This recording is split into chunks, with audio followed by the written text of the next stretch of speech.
definitely ruffled a few feathers with my last video talking about verbiage written into a contract that would stipulate that the seller has to have all their belongings, trash, whatever it is, out of the house before closing. Now, some people are saying it has to be written by a lawyer. This varies by state.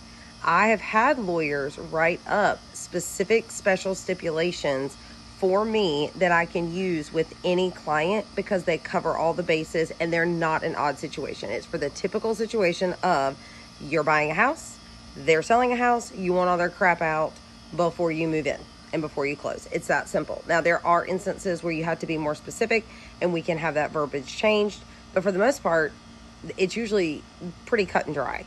Now, where this has ruffled some feathers is people say, you're not a lawyer, you need to have it written by a lawyer. Well, fun fact, here in the state of Georgia, it can be written into special stipulations.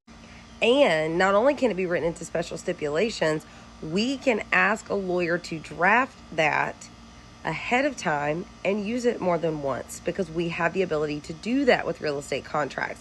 Our particular lawyers that drafted our Georgia real estate contracts actually also give us a list of pre-drafted special stipulations written in a way that would uphold with the contract. So yes, I am saying that you can have these things written in, a real estate lawyer can have them written up, an agent can have them written up, whatever. If it's in special stipulations and everyone agrees to it and signs it, then it is a part of that binding contract if you had the contract bound.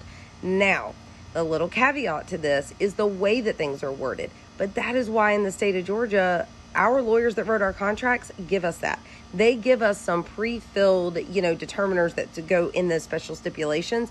And I personally have a lawyer's office that I work with regularly. Now, we don't always use them because my buyer gets to choose, but a lot of times I do suggest this particular lawyer because I also know that without having to spend a bunch of money on anybody, I can call them and say, hey, we want to write this specific thing into this contract. How would you suggest that I word it? Or, hey, this is what we want to write in. This is how we have written it up.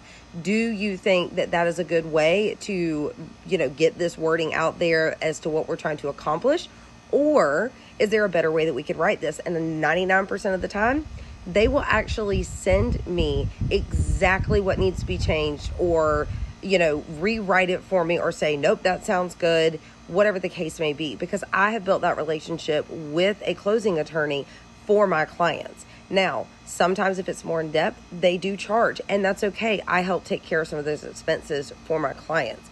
But just because I said it can be written into special stipulations doesn't mean I'm just willy-nilly throwing something out there and hoping that it sticks.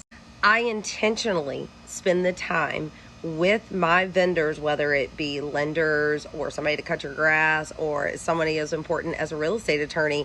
I spend time and money and build relationships with them to be able to offer things like these to my clients because it's very important to me that your contract is the best that it can be for your transaction based off of what you want, what your needs are, etc.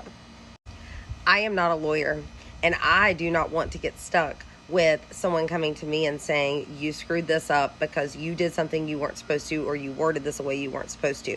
So unless I have it written out from a lawyer based off of past experiences and using the same verbiage or new experiences and having them write it, we're not putting it in there.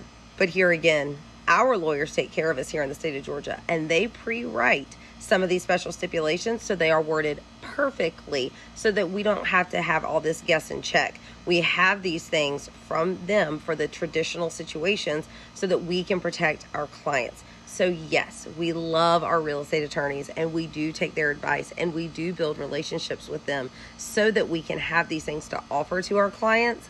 But I'm sorry if I ruffled a few feathers. It is what it is. This is how it works. But again, these are the things that you don't see from the consumer standpoint. Sometimes you might want to ask questions, but sometimes you just have to trust that we are looking out for your best interest and we're happy to explain these things, but we're not just coming to you willy-nilly. We are bringing you a value add of these relationships that we have with these people that allow you to have access to things that you don't have to pay for, like advice from real estate attorneys. So my name is Morgan with Morgan Rountree Realty. I help people buy and sell all up and down the Georgia East Coast every day of the week. And if you have any other questions or comments about this, please drop them below. I would love to be able to help you any way that I can. But just know, the right realtor will have these particular things taken care of so that when the time comes to write your contract, you are good to go and you can trust that it is written properly and it is written in your best interest.